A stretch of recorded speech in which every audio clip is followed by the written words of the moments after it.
देखिए मैं आपको बताऊं, कोई साधना जब आप करते हैं, तपस्या पर बैठते हैं, या फिर कोई 11 दिन की 21 दिन की साधना के लिए आप बैठते हैं, आप व्रत धारण करते हैं, अखंड ज्योत जलाते हैं, तो ईश्वरीय कृपा बहुत जल्दी आपको मिलती है। क्योंकि उस समय आप पूर्ण नियमों का पालन करते हुए आप पूजा करते हैं, सेवा करते हैं। और कोई अगर आपका गुरु है तो आपको गुरु वो मार्गदर्शन देता है कि कैसे इस पूजा को करना है। जैसे कई धूनी की तपस्या होती हैं, धूनी की तपस्या कई कई लोग करते हैं, कई लोग बंद कमरे में तपस्या करते हैं, तो कई लोग जंगलों में करते हैं, तो कई लोग अपने घर के मंदिर में करते हैं। वो अलग अलग उनके जो नियम होते हैं, उन नियमों पर चलकर वो जब साधना करते हैं तो उन्हें कृपा प्राप्त होती है। तो कौन कौन सी ऐसी चीज़ें हैं जो आपको प्राप्त होती हैं, वीडियो को पूरा सुनना ताकि बारीकी से एक एक चीज़ समझ में आए। और पहली बार चैनल पे हो तो वीडियो के नीचे जो लाल कलर का बटन है सब्सक्राइब का, उसे दबा के चैनल को सब्सक्राइब कीजिए। बेल आइकन को दबाइए, घंटे के निशान को, ताकि जो जानकारी हम डालें पूजा पाठ से संबंधित, मंत्र साधना से संबंधित, वो सबसे पहले आपको मिले। देखिए जब आप किसी साधना की शुरुआत करते हैं तो बिना गुरु के भी आप साधना कर सकते हैं और गुरु के निर्देश में भी आप साधना कर सकते हैं, इसमें कोई परेशानी वाली बात नहीं है। फ़र्क इतना होता है कि जब आपके गुरु होते हैं तो क्योंकि गुरु उस रास्ते पर पहले से चल चुके होते हैं, तो गुरु को पता होता है कि उस रास्ते पर कहाँ रोड आएगा, कहाँ कांटा आएगा, कहाँ प्लेन स्थान होगा, मतलब उस रोड पे वो चल चुके हैं, तो वो आपको सही मार्गदर्शन कर सकते हैं। और आपको फिर विचलित होने की आवश्यकता भी नहीं होगी, क्योंकि आप उस समय के लिए तैयार होते हैं। जैसे कई उग्र साधनाओं में गुरु आपको बता देते हैं कि शमशान में जब आप साधना करोगे और जब शमशान जागृत होगा तो विचित्र प्रकार की आवाज़ें आपको सुनाई देंगी, तो आपको भय नहीं रखना, यानी डरना नहीं है आपको। तो उस समय जो साधक है वो उसके दिमाग में एक चीज़ बैठ जाएगी कि ये मेरे साथ ये चीज़ होगी होगी, तो वो अपने आप को उसके लिए तैयार कर लेगा। पर जब आप बिना गुरु के साधना करते हैं तो आपको थोड़ी परेशानी आती है। मान लीजिए किसी साधना में आपको अनुभव ऐसे होते हैं जिनका जवाब आपको नहीं पता, आपको नहीं पता कि ऐसा क्यों हो रहा है, जो कि गुरु पहले से ही बता देते हैं, तो उस समय परेशानी आपको आती है। पर साधना के बीच में भी कई चीज़ें प्राप्त होती है और साधना के बाद भी कई चीज़ें प्राप्त होती हैं। तो आइए बताता हूँ सबसे पहले आपको क्या प्राप्त होता है। जब आप कोई साधना करते हैं तो उसमें मंत्र जाप का विशेष नियम होता है, यानी मंत्र जाप आपको करना होता है। आप 11 माला, 5 माला जाप करते हैं, वो आपकी इच्छा की बात है। मैक्सिमम माला आप जाप करते हैं तो आपकी वाणी सिद्ध हो जाती है। वाणी यानी आपकी भाषा, आपके बोलने में जब आप कोई शब्द बोलते हैं तो वो सच होने लगता है। ऐसा नहीं है कि हरदम सच होगा, पर वो सिद्ध हो जाती है। आप कुछ बोलते हैं तो वो सत्य होने शुरू हो जाता है। तो सबसे पहली चीज़, ये चीज़ आपको प्राप्त होती है, आपकी वाणी। साधना के समय इसलिए कहा जाता है कि आपको मौन रहना चाहिए, कम से कम बोलना चाहिए, ताकि आपके द्वारा जो अर्जित ऊर्जा है, आपके द्वारा जो अर्जित पुण्य है, वो आपके खराब ना हो। कई लोग साधना के समय में किसी को उल्टा सीधा बोल दिया, गाली दे दिया, तेरा एक्सीडेंट हो जाए, पैर टूट जाए, तो मैं आपको बता दूं फिर वो शब्द, क्योंकि आप उस समय आपके अंदर बहुत पर्याप्त मात्रा में ऊर्जा होती है, वो ऊर्जा उस शब्द को जो आपने बोला उसको सत्य करने में लग जाती है। वो किसी न किसी प्रकार से उसके साथ वो हो जाता है जो आपने उसे बोला, बहाना चाहे कोई भी हो। तो उस समय पर आपको साधना के समय पर बहुत सावधानी रखनी होती है। आपको किसी को गलत नहीं बोलना, गुस्से में आपको नहीं आना होता, तो पहले ही आपकी वाणी सिद्ध हो जाती है। दूसरे जो चीज़ आपको प्राप्त होती है वो होती है नकारात्मक शक्तियों का पूर्ण यानी पूर्व आभास होना शुरू हो जाता है। आप कहीं जा रहे हैं, चाहे आप किसी मंदिर में जा रहे हैं, किसी सुनसान जगह पर जा रहे हैं, किसी चौराहे पर जा रहे हैं, कहीं पर भी, अगर वहाँ पर कोई नकारात्मक शक्ति है, कोई प्रेत है, कोई भूत बेताल है, कोई यक्षिणी, तो वहाँ आपको पहले से ही पूर्वाभास हो जाता है कि यहाँ पर कोई ना कोई नकारात्मक शक्ति जरूर है, और फिर आप सावधान हो जाते हैं।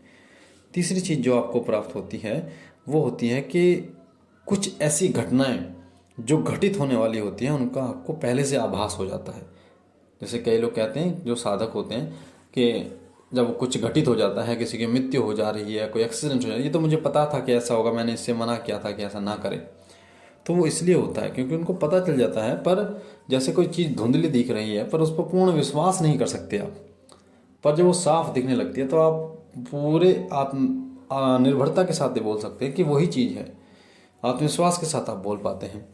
उसी प्रकार से जब आपको पूरा पूर्वाभास होता है तो आप, ये लगता तो ज़रूर है कि हाँ ये चीज़ें हैं, पर आपको पूर्ण रूप से ये नहीं पता होता कि जो होने वाला है, जो मुझे दिखाई दे रहा है वही होगा। तो पूर्ण आभास आपको होना शुरू हो जाता है। तीसरी चीज़ जो आपको प्राप्त होती है वो है आकर्षण। एक ऐसा आकर्षण आपके प्रति होता है लोगों का कि आप ये पहचान नहीं सकते, पहले ऐसा नहीं था पर अब ऐसा क्यों हो गया है। आपके बोलचाल में बदलाव आना शुरू हो जाता है, आपकी बातों का प्रभाव सामने वाले व्यक्ति के ऊपर इतना पड़ता है कि वो आपकी बातों को मानना शुरू कर देता है, आपकी तरफ वो आकर्षित होना शुरू कर देता है। अगला जो चीज़ आपको प्राप्त होती है वो होती है कि आपके मस्तिष्क में, दिमाग में सकारात्मक विचार आने शुरू हो जाते हैं। कई लोगों को आपने देखा होगा, उनका दिमाग में इतने नकारात्मक विचार होते हैं कि वो लोग आत्महत्या तक कर लेते हैं। और नकारात्मक विचार ऐसे होते हैं जो आपकी पूरी ज़िंदगी को बर्बाद कर सकते हैं। जब किसी व्यक्ति को नकारात्मक विचार इतने प्रभावशाली हो जाते हैं तो उससे गलत कार्य कराते हैं, जैसे बलात्कार है, चोरी है, चकारी है, किसी का खून है, और भी बहुत सारे कार्य कराते हैं जो कि गैर कानूनी होते हैं। पर जब सकारात्मक आपका दिमाग होता है तो आप अच्छे कार्य करते हैं जो कि आपको मंत्र जाप यानी साधना के दौरान प्राप्त होते हैं। अगली चीज़ जो प्राप्त होती है वो होती है आर्थिक उन्नति। आपको प्राप्त होती है साधना करने के बाद।